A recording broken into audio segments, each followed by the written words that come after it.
जिस तालिबान से सारी दुनिया खौफ खाती है, अब वही तालिबान भारत के बेहद करीब पहुंच चुका है। पाकिस्तानी कब्जे वाले कश्मीर यानी पीओके में तालिबान के आतंकी पहुंच चुके हैं। ये वो आतंकी हैं जो अफगानिस्तान की जेलों में बंद थे। सिर्फ ये आतंकी वहां पहुंच गए हैं, बल्कि आने वाले वक्त में भारत को परेशान करने का प्लान भी बनाने लगे हैं। इस प्लान में जैश और लश्कर के आतंकियों की भी साजिश की बात सामने आ रही है। पीओके की सड़कों पर आतंकवादी तालिबान का झंडा लेकर रैली निकाल रही हैं। जश्न और ये फायरिंग इसलिए हो रही है क्योंकि बेहद खूंखार आतंकवादी संगठन लश्कर ए तैयबा और जैश ए मोहम्मद के आतंकी घर यानी अफगानिस्तान से पाकिस्तान वापस आए हैं। बताया जा रहा है कि लश्कर और जैश के आतंकी तालिबानी आतंकियों की मदद के लिए अफगानिस्तान गए थे। तालिबान के काबुल पर कब्जा करने के बाद ये आतंकवादी वापस लौटे तो पीओके के अब्बासपुर से लेकर गुलपुर कोटली हजीरा तक रैली निकाली गई। सूत्रों ने एबीपी न्यूज को बताया है कि पाकिस्तान अधिकृत कश्मीर के कई हिस्सों में ये रैलियां न केवल तालिबानियों के समर्थकों ने निकाली, बल्कि इन रैलियों में वो लोग भी शामिल थे जो पिछले काफी समय से अफगानिस्तान की कई जेलों में बंद थे। तालिबान के हाथ में सत्ता आने के बाद अफगानिस्तान की जेल से आतंकियों की रिहाई हुई थी। बताया जाता है कि जुलूस में वो पाकिस्तानी आतंकी भी शामिल हैं जो अफगानिस्तान की जेल से छूटे हैं। इस वीडियो में देख सकते हैं कि कैसे ये आतंकी दहशत फैलाने के लिए गोलियां चला रही हैं। आतंकियों के पीओके में आने से लोग डरे हुए बताए जा रहे हैं। सूत्रों की माने तो घर वापसी पर आतंकी कोटली में आईएसआई के चलाए जा रहे कई मरकजों में भी गए। बताया जाता है कि जो आतंकी अफगानिस्तान से पाकिस्तान लौटे हैं वो सिर्फ शरीर से नहीं लौटे हैं, बल्कि अपने साथ बड़ी संख्या में हथियारों का जखीरा भी लेकर लौटे हैं। अफगानिस्तान में अमेरिकी सैनिकों के छोड़े और अफगानी सैनिकों से लूटे गए हथियार बड़ी संख्या में पाकिस्तान भेजे जा रहे हैं। माना जा रहा है कि इन आतंकियों की वजह से इलाके में न सिर्फ तनाव बढ़ेगा, बल्कि आईएसआई जम्मू कश्मीर में आतंकी गतिविधियां बढ़ाने की भी कोशिश करेगा। So from the Indian perspective, we were anticipating a Taliban takeover of Afghanistan. We were concerned about how the terrorist activity from Afghanistan could overflow into India. And so to that extent, our contingency planning had been ongoing and we are prepared for that. Taliban का मददगार पाकिस्तान किसी का अपना नहीं है।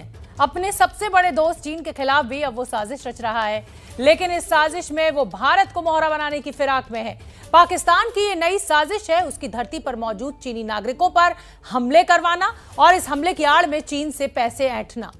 ओम प्रकाश तिवारी ने हमें एक एक्सक्लूसिव रिपोर्ट भेजी है, वो आप देखिए। पाकिस्तान में चीन के नागरिकों और इंजीनियरों पर हो रहे हैं लगातार हमले। इन हमलों में अब तक 9 चीनी नागरिकों की मौत हो चुकी है, जबकि 2 चीनी नागरिक घायल हुए हैं। ये हमले जुलाई से शुरू हुए और अगस्त में भी लगातार जारी है। पाकिस्तान इन हमलों का ठीकरा भारत के सिर पर तोड़ना चाहता है और वो लगातार चीन को ये बात समझा भी रहा है। खुफिया सूत्रों के मुताबिक चीन ने अपने नागरिकों पर हुए हमले के बाद पाकिस्तान के शीर्ष कमांडरों को चीन बुलाया था। इस बैठक के दौरान पाकिस्तानी खुफिया एजेंसी चीनी प्रशासकों के सामने लगातार यही राग अलापती रही कि यह हमला भारत ने करवाया है। लेकिन इस बैठक के बाद सीपीईसी की सुरक्षा का प्रभार देख रहे पाकिस्तानी जनरल असीम बाजवा को उनके स्थान से हटा दिया गया है और इस काम की जिम्मेदारी प्रधानमंत्री कार्यालय में मौजूद एक शख्स को दे दी गई है। पाकिस्तान में चीन आर्थिक गलियारा बना रहा है। पाकिस्तान ने इसकी सुरक्षा के लिए फंड की कमी का हवाला देकर चीन के सामने पैसे का रोना रोया था, जिसके बाद चीन ने सीपीईसी सुरक्षा के लिए पाकिस्तान को अतिरिक्त बल बनाने के लिए फंड दिया था। चीन से मिले फंड और हथियारों के बल पर पाकिस्तान ने सुरक्षा के लिए पीओके, बलूचिस्तान और ग्वादर में सुरक्षा टीमें खड़ी की। अब और पैसों के लिए पाकिस्तान ये हमले करवा रहा है। खुफिया सूत्रों के हवाले से खबर है कि पाकिस्तान चाहता है कि वो इन हमलों के बाद चीन को सुरक्षा के नाम पर अतिरिक्त फंड देने के लिए बाध्य करें और इस पैसे से वो पाकिस्तान के पंजाब में अपनी सुरक्षा जरूरतों के लिए एक और नई डिवीजन की योजना बना चुका है। शीर्ष खुफिया सूत्रों के मुताबिक पाकिस्तान में चीनी नागरिकों पर जो हमले हुए उस दौरान सामने आए डिजिटल सबूतों पर विश्व की विभिन्न जांच एजेंसियां काम कर रही हैं और अब तक की आरंभिक जांच के दौरान ये बात सामने आई है कि इन हमलों के पीछे पाकिस्तान का ही दिमाग था और इसके पीछे उसका मकसद एक तीर से कई शिकार करना था। सबसे महत्वपूर्ण बात यह है कि इन हमलों के बाद पाकिस्तान चाहता है कि उसके द्वारा खड़े किए गए नकली सबूतों के आधार पर चीन पूरी तरह से आश्वस्त हो जाए कि इन हमलों के पीछे भारत ही है, और इसके बाद वो दुनिया को समझाएं कि पाकिस्तान तो आतंकवाद से लड़ रहा है, और इसके बाद भविष्य में होने वाली FATF की मीटिंग के दौरान आतंकवाद की काली सूची से पाकिस्तान का नाम बाहर निकालने में उसकी मदद करें। अफगानिस्तान में तालिबान राज का असर हिंदुस्तान पर यह हो रहा है कि ड्राई फ्रूट्स के दाम बढ़ने लगे हैं, क्योंकि अंजीर और अखरोट जो है वो बड़ी मात्रा में अफगानिस्तान से आता है भारत में। और ABP न्यूज की रिपोर्टर अंजलि सिंह ने दिल्ली के खारी बावली मार्केट में ड्राई फ्रूट्स के दामों का जायजा लिया है। उस रिपोर्ट देखिए।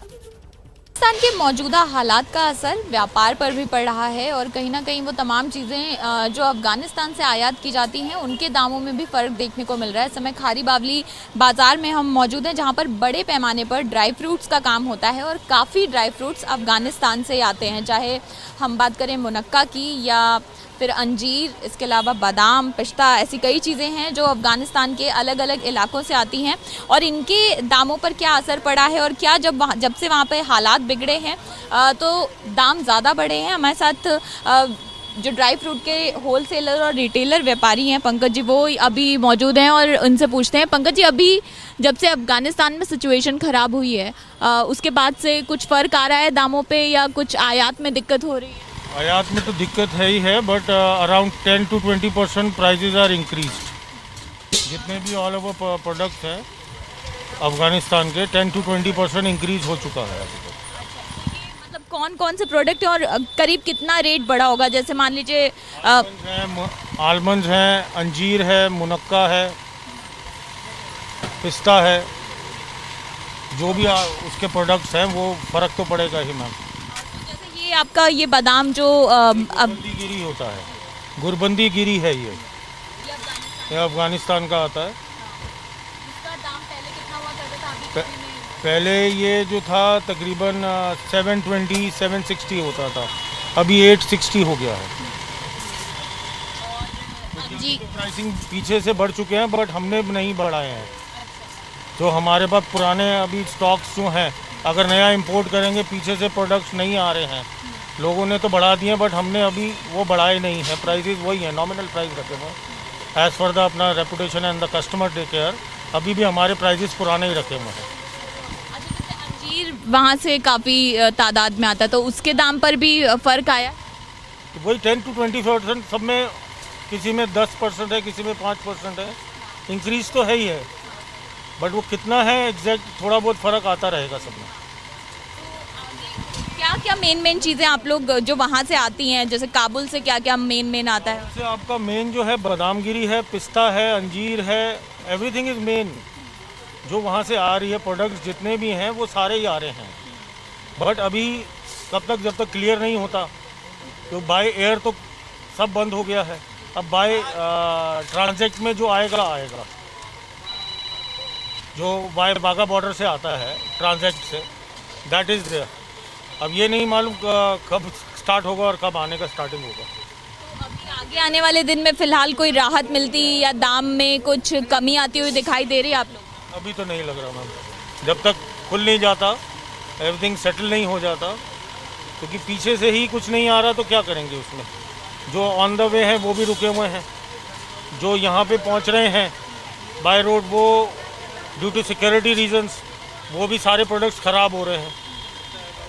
जितने भी अभी वहाँ से हमारे ट्रांजैक्ट्स में आ रहे हैं, तो बारिश, मौसम, इन सब वजह से जो प्रोडक्ट्स हैं वो भी ख़राब हो रहे हैं ट्रांजैक्ट्स में, क्योंकि वहाँ से सिक्योरिटी है, each and every box is opening, जितने भी बॉक्सेस हैं वो सब खुलते हैं, तो इस वजह से ये फ़र्क पड़ रहा है।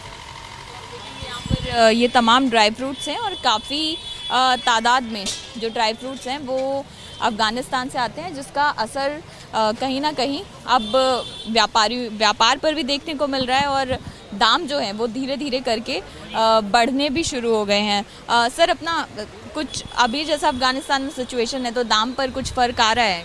हाँ जी, फ़र्क तो आ रहा है। 200 से 300 रुपये प्रति किलो जौन सा है, इसकी बढ़ोतरी हुई है। किन किन चीज़ों पर दाम ज़्यादा? अंजीर है, मुनक्का है, कंधारी किशमिश है, गुरबंदी गिरी है, इन सब पे रेट बढ़े हैं। अंजीर पहले करीब कितने तक का आप लोग बेच रहे थे, अभी कितना फर्क आ पहले हम 650 रुपये बेच रहे थे, आज हम 960 रुपये बेच रहे हैं उसको। हाँ जी, कितना फर्क आया? जी जी। और इसके अलावा मुनक्का हो गया या जैसे आपका आपने बताया गुलबंदी बादाम जो है, इन पे गुलबंदी बादाम पे 200 रुपये किलो करीबन रेट एक्सटेंड हुआ है इसको। मुनक्का पर भी तमाम ड्राई फ्रूट्स देखेंगे। और जैसे ये मुनक्का है, तो मुनक्का भी 600 का आपने लगा के रखा है, पहले कितने का? 400 रुपये बेचते थे इसको जी। इसके बादाम वो गुलबंदी बादाम में ऊपर है ना, ये 800। पहले हम इसको 650 बेचते थे, आज हम इसको 840 बेच रहे हैं जी। पिस्ता जो आता है काबुल से, उसके भी रेट पे फर्क है? हाँ जी, वो पहले 1800 था, अब 2400 है जी। ये तमाम जो दाम बता रहे हैं आप रिटेल के प्राइसेस बता रहे हैं। तो यहाँ पर आप देखेंगे कि किस तरह से फ़र्क ना सिर्फ होलसेल में बल्कि रिटेल में भी आया है। और जैसा यहाँ पर व्यापारी, उनका कहना है कि काफ़ी ज़्यादा फ़र्क जो है वो देखने को मिल रहा है। और ड्राई फ्रूट्स के दाम पे ये असर, खारी बावली चूँकि सबसे बड़ी बाज़ारों में से एक है और यहाँ पर काफ़ी बड़े पैमाने पर काम होता है ड्राई फ्रूट्स का, तो ऐसे में असर जो है सीधे तौर पर बाज़ार पर देखा जा सकता है।